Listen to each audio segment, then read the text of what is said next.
د پاسپورت ریاست لخوا تازه وخه خبر. کابل کې پر کاغذي غوښتنلیکونو د پاسپورت د ترلاسه کولو لړۍ پیل شوه.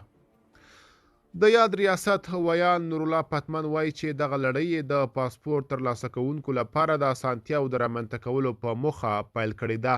د پاسپورت د عمومي ریاست ویان زیاته کړه، زموږ د انلاین نوملیکنې سربیره د پاسپورت ترلاسه کولو لپاره د کاغذي عریضو پر اساس د پاسپورتونو د ویش لړۍ هم پیل کړه او د هرې پنجشنبې په ورځ به د پاسپورت غوښتونکو عریضې راټولیږي، بیا به یو ټوکن ورکوي چې پکې ورځ او تاریخ مشخص دی چې له هغې وروسته به بیا په نورو ورځو کې پاتې کارونه خلاصیږي.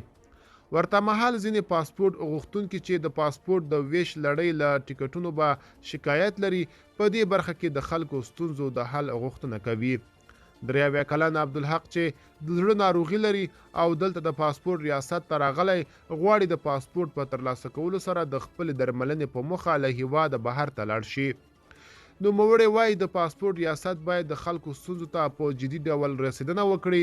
عبدالحق وایي ټول خلک ستونزې لري او موږ د پاسپورت ریاست له مسؤلانو خوښ یو، خو ترې غوښتنه کوو چې د خلکو ستونزو ته رسیدنه وکړي، ځکه خلک په دې سړه هوا د پاسپورت ترلاسه کولو لپاره راځي.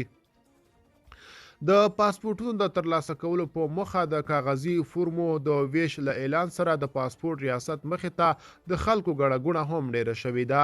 د پاسپورت غوښتونکي درویش ویل 18 میاشتې وشوې چې په انلاین بڼه مې د پاسپورت اخیستو لپاره نوملیکنه کړې ده، خو تر اوسه یې په اخیستلو بریالی شوی نه یم او بیا شپه د پاسپورت ریاست مخې ته راغلی یم او ټوله شپه مې په یخ کې همدلته تیره کړه.